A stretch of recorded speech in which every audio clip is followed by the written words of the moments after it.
I trust you all are very well in this situation. So, in today's video, I'm going to discuss about Sweezy's King Demand Curve. ठीक है. सो स्वीजीज king demand curve में मैं इस video में क्या क्या बताने वाला हूँ वो मैं सबसे पहले समराइज कर देता हूँ. ठीक है. सबसे पहला स्टेप जो है वो मेरा एजम्पशन. हम लोग पहले एजम्पशन को डिस्कस करेंगे. दूसरा हम लोग मॉडल को डिस्कस करेंगे. तीसरा डिटर्मिनेशन ऑफ द गैप. कौन सा गैप के बारे में हम लोग बात कर रहे हैं जो इस पर्टिकुलर डायग्राम में आपको दिख रहा है, इस पॉइंट से लेके इस पॉइंट तक. तो इस गैप के बारे में हम लोग डिस्कस कर रहे हैं. ठीक है. सो ये गैप कैसे हम लोग डिटरमाइन करते हैं, क्या ये गैप इंक्रीज या डिक्रीज हो सकता है, ये सारी चीज़ हम लोग डिस्कस करेंगे. एंड लास्ट में हम लोग क्रिटिसिज्म और लिमिटेशन, इस मॉडल का लिमिटेशन क्या क्या है वो हम लोग डिस्कस करेंगे. ठीक है. तो सबसे पहले हम लोग एजम्पशंस को डिस्कस करते हैं. सबसे पहला एजम्पशन क्या है मेरा कि price and output are given already. मतलब मार्केट में प्राइस एंड आउटपुट जो हम लोग ओलिगोपोलिस्टिक तरीके से M R equals to M C करके हम लोग डिटरमाइन करते हैं, वो हम लोग पहले से ही प्राइस एंड आउटपुट मेरा गिवन है. अगर आप इस ग्राफ को देख रहे हो ध्यान से, सो देखो हमारा जो D1, ये जो D1 वाला पोर्शन है, सिर्फ D1 का डिमांड कर्व जो है इसको ध्यान से देखो. तो D1 के कॉरस्पॉन्डिंग मार्जिनल रेवेन्यू कर्व कौन सा है, ये MR1. ठीक है. सो ये MR1 है एंड MR1 जो है वो MC1 से जब हम लोग यहाँ पे इंटरसेक्ट करवाते हैं तो हमारा नॉर्मल P बार हमको मिलता है इस पॉइंट पे. MR1 से यहाँ पे इस पॉइंट पे इंटरसेक्ट हुआ एंड इसके कॉरस्पॉन्डिंग डिमांड कर्व D1 इस पॉइंट पे जाकर हमको P बार मिल रहा है एंड Q बार मिल रहा है. ठीक है. सो यहाँ से प्राइस और आउटपुट पहले से ही हम लोग एज्यूम कर लेते कि मार्केट में प्राइस और आउटपुट मेरा गिवन है. लाइक सपोज कर लो कि जैसे 10 रुपीज़ प्राइस है, तो 10 रुपीज़ प्राइस मेरा गिवन है. अब इस मॉडल के थ्रू हम लोग बताना क्या चाहते हैं, सबसे पहला क्वेश्चन ये आता है. ठीक है ना. किंग डिमांड कर्व के थ्रू स्वीजी जो है वो ये बताने की कोशिश कर रहे थे कि किस तरीके से ओलिगोपोलिस्ट एक इंडस्ट्री में वो लोग अपने प्राइस को रिजिड रखना पसंद करते हैं या फिर प्रेफर करते हैं कि वो अपने प्राइस को अनचेंज रखें रेदर देन इंक्रीजिंग और डिक्रीजिंग इट. मतलब कोई भी, मतलब स्वीजी जो है वो ये बताने की कोशिश करते हैं कि ओलिगोपोलिस्ट जब एक उन लोग को एक इक्विलिब्रियम प्राइस मिल जाता है जिससे उनका प्रॉफिट मैक्सिमाइज होता है, तो उसके बाद कोई भी फर्म ये नहीं चाहेगा कि वो अपना प्राइस को इंक्रीज करे या फिर अपने प्राइस को डिक्रीज करे in order to maximise their own profit. ठीक है ना. सो ये प्राइस रिजिड रखना चाहते हैं वो सबके सब ओलिगोपोलिस्ट फर्म्स जो हैं वो अपने प्राइस को रिजिड रखना चाहते हैं. ठीक है. इस मॉडल के थ्रू स्वीजी ने इसी चीज़ को बताने की कोशिश की. अब इसका रीज़न क्या है, क्यों वो रिजिड रखना चाहते हैं, हम लोग ये मॉडल में डिस्कस करेंगे. ठीक है. अब देखो सबसे दूसरा जो एजम्पशन है वो मेरा क्या है, when one firm rises it's price other firms will not follow. ठीक है ना.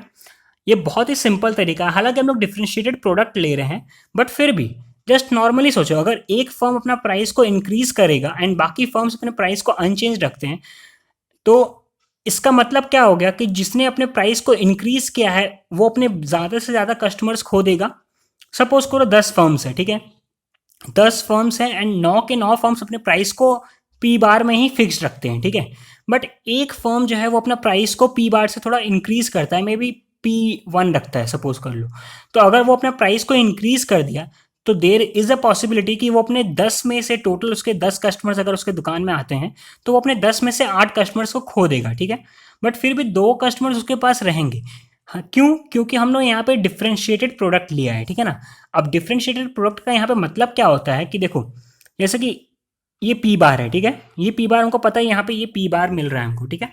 बट AE पोर्शन जो है, मतलब P बार के अगर अबव हम लोग जाते हैं तो हमारा जो डिमांड का हम लोग देख रहे हैं, जो हम लोग किंग डिमांड का एक्चुअली कंसिडर करते हैं, वो हमारा AED1 है. हमारा किंग डिमांड का यहाँ पे AED1 है, जिसमें AE जो है बहुत ही आपको दिख रहा है कि ये बहुत ही फ्लैटर है. फ्लैटर का मतलब क्या हो गया, ये इलास्टिक है, हाईली इलास्टिक है. यानी कि अगर P बार से प्राइस अगर राइज करता है तो इसमें होगा क्या कि प्राइस राइज करने पे हाई अमाउंट में क्वांटिटी डिमांड जो है वो फॉल करेगा. यानी कि क्वांटिटी डिमांड कब फॉल करेगा, जब मेरे कस्टमर्स नहीं रहेंगे.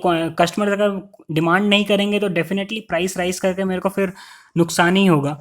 बट देखो ये परफेक्टली इलास्टिक नहीं है. जब मैं पढ़ रहा था तो मेरे को ये चीज़ क्वेश्चन आया कि ठीक है, मेरे को समझ में आया कि ये हाईली इलास्टिक है, बट ये परफेक्टली इलास्टिक क्यों नहीं है. मतलब अगर मैंने अपना प्राइस राइज किया तो ऐसा तो हो ही सकता है ना कि अगर मेरे दुकान में 10 कस्टमर्स आ रहे हैं तो 10 के 10 कस्टमर्स ही मेरे से चले जाएँ यहाँ से. बट ऐसा होता नहीं है बिकॉज ऑफ डिफ्रेंशिएटेड प्रोडक्ट. अगर मतलब ऐसा हो सकता है कि दो कस्टमर जो है, जैसे अगर मैं पिज़्ज़ा बनाता हूँ सपोज करो, अपने प्राइस मैंने पिज़्ज़ा का प्राइस मैंने इंक्रीज़ कर दिया, बाकी सारे फर्म्स जो है अपने पिज़्ज़ा का प्राइस सेम रखते हैं, पी बार में ही रखते हैं, बट मैंने इंक्रीज़ कर दिया, ठीक है। तो मेरे 8 कस्टमर्स मैंने खो दिए, बट 2 कस्टमर्स तब भी ऐसे होंगे जो उस प्राइस पर भी, उस इंक्रीजिंग प्राइस पर भी मेरे ही पिज़्ज़ा को खाना पसंद करेंगे, because of taste and preference and all चीज़, ठीक है। सो ऐसा होता है, ठीक है, डिफरेंशिएटेड प्रोडक्ट में। तो अब तीसरा एजम्पशन क्या है, ये देखो, when one firm reduces it's price other firms will follow. Okay, मतलब अगर अब मैंने, जैसे मैं पिज़्ज़ा बनाता हूँ, मेरे को पता है कि गिवन प्राइस मार्केट का 40 रुपीज़ है, ठीक है।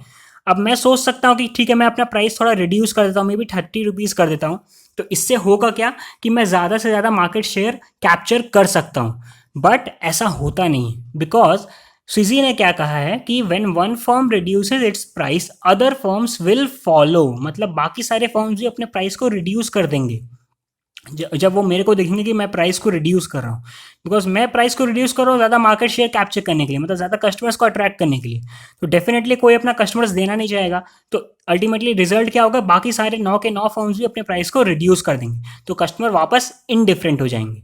देखो वही चीज़ यहाँ पे भी हुआ कि यहाँ पे ED1 पोर्शन जो हमको दिख रहा है यहाँ पे, किंग डिमांड कर्व का ED1 पोर्शन जो है वो मेरा इन इलास्टिक है, परफेक्टली इन इलास्टिक नहीं है अगेन, बट इन इलास्टिक है। मतलब अगर मैं अपना प्राइस रिड्यूस करता हूँ तो मेरा क्वांटिटी डिमांड जो है वो बहुत हाई अमाउंट में इंक्रीज नहीं करेगा, लो अमाउंट में इंक्रीज कर सकता है, चेंज कर सकता है, बट फिर भी इन इलास्टिक है, बट परफेक्टली इन इलास्टिक नहीं है। ऐसा भी नहीं हो सकता कि मतलब मैंने अपना प्राइस रिड्यूस किया तो मेरे को एक भी एडिशनल कस्टमर्स नहीं मिले, ऐसा होता नहीं है रियलिटी में, ठीक है। ओके, सो अब मेरा सबसे पहला क्वेश्चन, जब मैं इस मॉडल को पढ़ रहा था खुद, तो मेरे दिमाग में जो सबसे पहला क्वेश्चन आया वो ये था कि हम लोग ये दो दो डिमांड कर्व क्यों ले रहे हैं। मतलब D1 हम लोग देख रहे हैं कि D1 मेरा लिया हुआ मैंने, फिर D2 भी मैंने लिया हुआ है, ऐसा क्यों। एक्चुअली मैंने जब देखा कि किंग डिमांड कर्व का कंपोनेंट है, जो किंग डिमांड कर्व है वो दो डिमांड कर्व से बना हुआ है।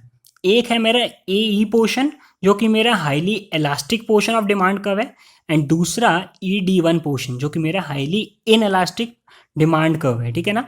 तो किंग डिमांड कर्व जो है वो इस पर्टिकुलर दो पार्ट से बना हुआ है, ठीक है। एंड इसी दोनों पार्ट को स्विजी ने एक्सप्लेन करने के लिए दो दो डिमांड कर्व का हेल्प लिया कि एक दो, जैसे कि हम लोग देख सकते हैं जो D1 वाला डिमांड कर्व है मेरा, वो मेरा क्वाइट स्टीपर है, ठीक है, मतलब ये थोड़ा इन इलास्टिक है D1 वाला demand curve. And at the same time जो D2 वाला डिमांड कर्व है, ये D2 वाला डिमांड कर्व जो है ये मेरा क्वाइट इलास्टिक है, यानी कि ये मेरा AE पोर्शन को रिप्रेजेंट करने में हेल्प करेगा, एंड D1 पोर्शन जो है वो ED1 पोर्शन को रिप्रेजेंट करने में हेल्प करेगा। रीज़न मैंने बता दिया है कि ऐसा क्यों होता है। अब आते हैं हम लोग इस गैप के बारे में, ठीक है। अब हमको पता है कि नॉर्मली D1 डिमांड कर्व के अकॉर्डिंग मैंने MR1 मैंने फाइंड आउट किया है, एंड D2 डिमांड कर्व के अकॉर्डिंग मैंने MR2 फाइंड आउट किया है, ठीक है। जब मैंने AE यानी कि AE डिमांड कर्व जब मैंने ड्रॉ किया तो इसके कॉरेस्पॉन्डिंग जो मेरा MR कर्व है वो क्या हो गया, A से लेके इस पॉइंट तक, ठीक है, A से लेके इस पॉइंट तक मेरा हो गया ये demand curve, sorry MR curve, जो कि AE पोर्शन के कॉरेस्पॉन्डिंग मार्जिनल रेवेन्यू कर्व है, ठीक है। एंड उसके बाद जब किंक आता है तो वो किंक के कारण जो वर्टिकल पोर्शन का ये जो गैप दिख रहा है ना, ये डिसकॉन्टिन्यूटी होता है, ठीक है। एंड इसके बाद जो नॉर्मली ED1 डिमांड कर्व है, तो ED1 के डिमांड कर्व के कॉरेस्पॉन्डिंग जो MR कर्व है वो इस पॉइंट से ये पॉइंट है, ठीक है ना, तो दिख रहा है। तो नॉर्मली मेरा MR कर्व जो है वो यहाँ से यहाँ, ये कुछ इस तरीके से, यानी A से लेके हम लोग इस पॉइंट पे आते हैं MR कर्व में, यहाँ पे डिसकॉन्टिन्यूटी रहता है, फिर इस पॉइंट से हम लोग स्टार्ट करते हैं तो MR फिर वहाँ पे ये रहता है। तो मेरा नॉर्मली जो किंग डिमांड कर्व का जो मार्जिनल रेवेन्यू कर्व है वो मैंने बहुत ही ध्यान से देख लिया। एक और बार देखते हैं, नॉर्मली ये AED1 ये मेरा किंग डिमांड कर्व है, ठीक है, ध्यान से देखो इस चीज़ को, AED1 जो है मेरा किंग डिमांड कर्व है, एंड इसके कॉरेस्पॉन्डिंग मार्जिनल रेवेन्यू कर्व कौन सा मेरा, A से लेके इस पॉइंट तक डिसकॉन्टिन्यूटी आता है ड्यू टू किंग, एंड फिर इस पॉइंट से स्टार्ट होता है MR1। इस चीज़ को इमेजिन करो, A से लेके इस पॉइंट तक डिसकॉन्टिन्यूटी एंड फिर यहाँ से MR1, ठीक है। तो ये मेरा जो है normally Sweezy kinked demand curve and corresponding marginal revenue curve है। अब हम लोग इस गैप के बारे में डिटरमाइन करें, इस गैप के बारे में डिस्कस करें, कैसे हम लोग इस गैप को मतलब हम लोग इस गैप को कैसे समझते हैं कि ये गैप कैसे मेरा, हम लोग गैप को डिसाइड कर सकते हैं कि गैप मेरा कितना होगा कितना नहीं होगा, मतलब क्या इस गैप को हम लोग इंक्रीज कर सकते हैं या फिर रिड्यूस कर सकते हैं। ये दूसरा क्वेश्चन था जब मैं स्विजी किंग डिमांड कर्व पढ़ रहा था। सो अब हम लोग इसको डिस्कस करते हैं। सो अब देखो, गैप डिटर्मिनेशन हम लोग कैसे करते हैं कि जब मेरा अपर सेगमेंट वाला जो पार्ट है, जो कि ए ई वाला पार्ट था, अगर वो मेरा मोर इलास्टिक होता है और लोअर सेगमेंट वाला पार्ट है वो मेरा मोर इन इलास्टिक होता है, तो मेरा गैप जो है वो इंक्रीज करता जाता है, इंक्रीज करता जाता है, ठीक है।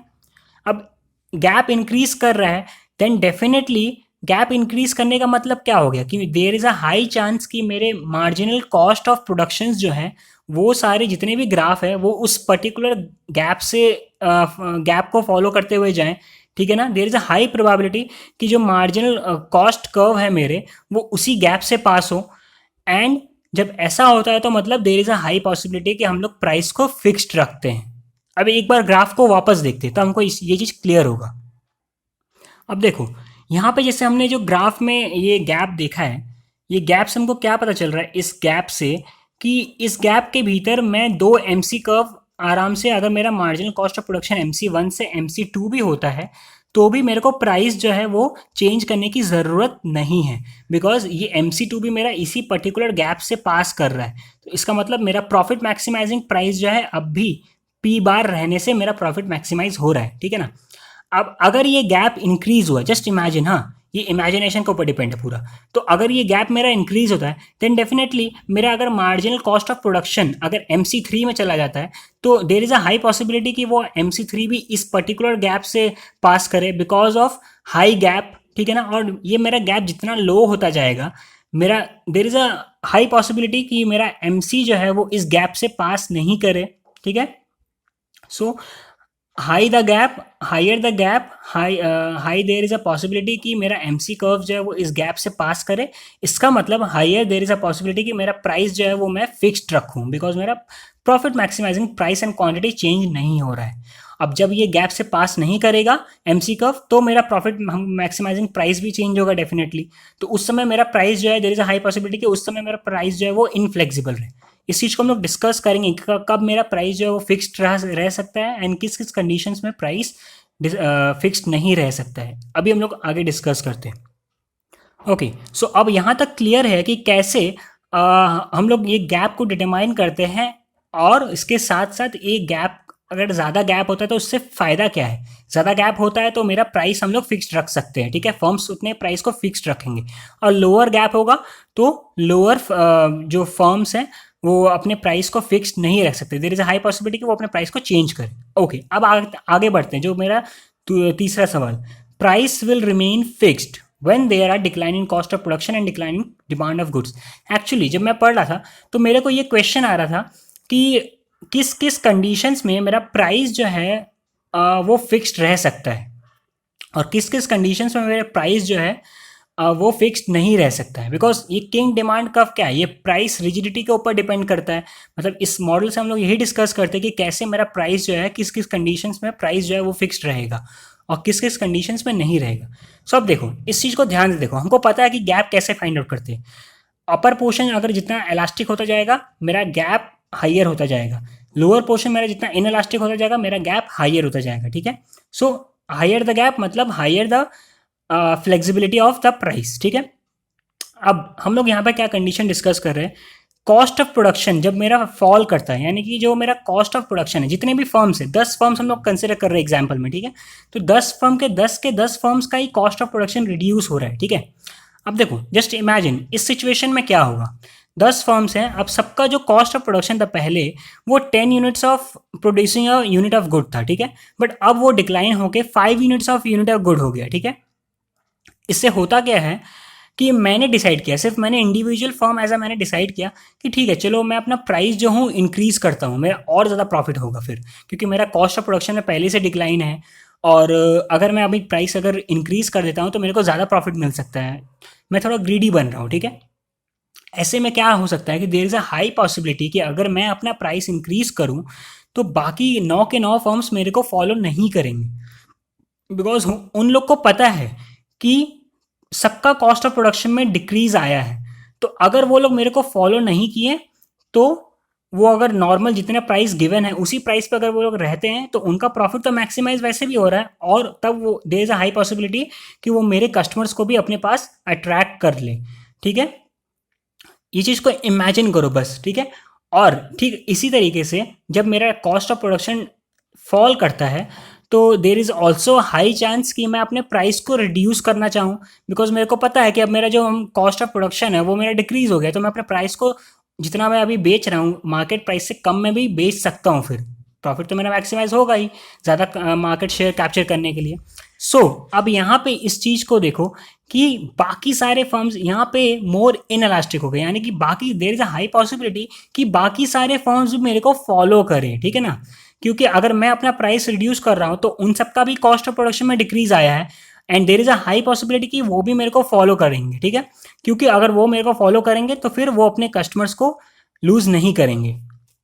ओके, सो अब यहां से हमको समझ में आ रहा है कि तो इस कंडीशन में प्राइस को फिक्स रखना ही सही है। अब सिमिलरली डिमांड ऑफ गुड्स को भी हम लोग देखते हैं। जब डिमांड ऑफ गुड्स मेरा जो डिमांड है, गुड्स का जो डिमांड है, अगर वो पहले से ही मेरा डिक्लाइन कर रहा है, ठीक है ना, तो अगर इस सिचुएशन में अगर डेफिनेटली मैं अपने प्राइस को इंक्रीज करता हूँ, so there is a high possibility कि बाकी सारे फर्म्स मेरे को फॉलो नहीं करें, बिकॉज ऑलरेडी मार्केट में डिमांड जो है वो कम है। उस समय मेरे को प्राइस अगर मेरे को राइज करना है तो ये ऑब्वियसली लॉ ऑफ डिमांड के भी अगेंस्ट है। और अगर मैं लॉ ऑफ डिमांड को फॉलो करता हूँ, सपोज करो कि डिमांड जो है मेरा डिक्रीज कर रहा है और मैं अपने प्राइस को भी डिक्रीज करवा रहा हूँ, so there is a high possibility कि बाकी सारे फॉर्म्स भी मेरे को फॉलो करेंगे। क्यों? क्योंकि वो भी चाहेंगे कि मैं भी अपना प्राइस रिड्यूस करूँ भाई, मैं भी प्राइस रिड्यूस करूँगा तो कस्टमर्स मेरे पास भी आएंगे फिर। सो जो पोर्शन है, जो मोर इलास्टिक पोर्शन अगर मेरा हो जा रहा है, बिकॉज देखो जब जब मैं अपना प्राइस जो हूँ इंक्रीज कर रहा हूँ, बाकी सारे फर्म्स मेरे को फॉलो नहीं कर रहे हैं, तब तब हो क्या रहा है कि मैं ज़्यादा इलास्टिक, मेरा जो डिमांड का वो ज़्यादा इलास्टिक हो रहा है, बिकॉज कस्टमर्स फिर ज़्यादा देख रहे हैं, ध्यान दे रहे हैं कि ओके बाकी किसी ने अपने प्राइस को इंक्रीज नहीं किया बट इसने किया है, चलो तब इससे नहीं खरीद के बाकी 9 फॉर्म्स में से किसी से एक से खरीद लेते हैं। ठीक है, and at the same time जब मेरा प्राइस जब मैं डिक्रीज कर रहा हूँ तो बाकी सारे फर्म्स भी मेरे को फॉलो कर रहे हैं, तो जो मेरा डिमांड है वो मेरे को एडिशनल कस्टमर्स मेरे को ज़्यादा मिल नहीं रहा है उससे। ठीक है, तो मोर इनलास्टिक हो जा रहा है मेरा डिमांड कर्व। ठीक है, सो इसी कारण जो गैप है ये बहुत ज़्यादा राइज कर रहा है इस समय में, क्योंकि मेरा जो डिमांड का वो इनलास्टिक एंड इलास्टिक हो जा रहा है। ठीक है, तो मेरा गैप बहुत ज़्यादा इंक्रीज कर रहा है जब ये दोनों कंडीशंस होते हैं, जब cost of production and demand of goods में डिक्रीज आता है तो मेरा गैप जो है वो ज़्यादा राइज करता है। मतलब देर इज़ अ हाई चांस कि उस समय में ओलिगोपोलिस्ट अपने प्राइस को इंक्रीज या डिक्रीज नहीं करना चाहेंगे। ठीक है, एंड अपने प्राइस को फिक्स रखना चाहेंगे और अपना प्रॉफिट जो है वो मैक्सिमाइज करेंगे उसी प्रिवेलिंग प्राइस में। ठीक है, बट ये सिचुएशन जो है नॉर्मल, जब cost of production and demand of goods दोनों ही इंक्रीज होता है, इस सिचुएशन में ऐसा नहीं होता है। जैसे मैंने इस चीज़ को यहाँ से समझाने की कोशिश की है, अब आप लोगों का काम है कि आप लोग कॉस्ट ऑफ प्रोडक्शन जब इंक्रीज होता है एंड डिमांड ऑफ गुड्स जब इंक्रीज होता है तो उस सिचुएशन में किस तरीके से हमारा डिमांड कर्व जो है वो less elastic and less in elastic होता है वो आप डिटरमाइन करो। बस इसमें सोचने की बात है, थोड़ा सोचोगे समझ में आ जाएगा कि अगर मेरा कॉस्ट ऑफ प्रोडक्शन अगर इंक्रीज कर रहा है तो उस समय अगर मैं अपना प्राइस को इंक्रीज करता हूँ तो क्या बाकी सारे फर्म्स मेरे को फॉलो करेंगे? अगर करेंगे तो क्यों करेंगे? और अगर जब मैं प्राइस रिड्यूस कर रहा हूँ तो मेरे को फॉर्म क्या बाकी सारे फर्म्स फॉलो करेंगे या नहीं करेंगे? और अगर नहीं करेंगे तो क्यों करेंगे? वही सारे रीजन समझो और इसका कमेंट सेक्शन में भी आप इस बात में इसके रीज़न को आप बता सकते हो कि when there is a increase in cost of production and increase in demand of goods, तब क्यों नहीं प्राइस जो, तब there is a high chance कि प्राइस उस समय फिक्स्ड ना रहे, प्राइस इनफ्लेक्सिबल रहता है when there is a situation of high increase in cost of production and increase in demand of goods. ठीक है, उस समय गैप भी मेरा लो होता है, सो उस समय प्राइस इनफ्लेक्सिबल रहता है। ठीक है, ओके, सो अब अगर ये चीज़ आपको समझ में आए तो आप कमेंट सेक्शन में कमेंट कर सकते हो, और अगर समझ ना आए तो आप पूछ भी सकते हो। ठीक है, कमेंट सेक्शन में कमेंट करके मुझे बता के। ठीक है, अब आखिर में जो हमारा चीज़ है क्रिटिसिज्म, इस चीज़ को जल्दी से हम लोग कंप्लीट करते हैं, वैसे ऑलरेडी मेरा वीडियो बहुत बड़ा हो चुका है। सो क्रिटिसिज्म जो है, सबसे पहला पॉइंट जो है इसका वो ये है कि no explanation of how the market price is determined, जो कि मैंने सबसे पहले ही कहा कि प्राइस हम लोग कैसे डिटरमाइन कर रहे हैं। मतलब स्वीजी ने बता दी कि पी बार एक प्राइस गिवन है मार्केट में ऑलरेडी, बट वो पी बार हम लोग कैसे डिटरमाइन किए, वो कैसे आया, वो हम लोग कैसे बता सकते हैं कि यही मेरा इक्विलिब्रियम प्रॉफिट मैक्सिमाइजिंग प्राइस है और यही मेरा इक्विलिब्रियम प्रॉफिट मैक्सिमाइजिंग क्वांटिटी है। तो ये किसी को नहीं पता है, ठीक है ना। तो ये एक कारण है कि ये लिमिटेशन है इस मॉडल का, कि इसमें स्वीजी ने प्राइस कैसे डिटरमाइन किया जाता है वो नहीं बताया है। हालांकि हॉल एंड हिच ने इस चीज़ को बताने की कोशिश की थी। उन्होंने कहा था कि एवरेज कॉस्ट ऑफ फर्म्स जो है वो जब डिमांड ऑफ इंडिविजुअल फर्म्स के साथ टैंजेंट होता है तो उस टैंजेंसी पॉइंट से ही हम लोग प्राइस को डिटरमाइन करते हैं। बट वो भी एक सीरियस प्रॉब्लम में फंस गए थे तब जब उन्होंने देखा कि सारे फर्म्स का अलग अलग एवरेज कॉस्ट कर्व है। तो उस समय प्राइस भी सबका अलग अलग आ रहा था ऑब्वियसली। तो उस समय एक नॉर्मल जो जैसे कि यहाँ पे प्राइस गिवन है वो सबके लिए सेम नहीं था। तो इसी कारण हॉल एंड हिच का वो जो उन्होंने बताया था वो रूल भी यहाँ पे ब्रेक होता है, ठीक है। सो क्रिटिसिज्म इस मॉडल का यही है कि सबसे पहला कि कोई एक्सप्लेनेशन नहीं कि प्राइस कैसे डिटरमाइन किया जाता है।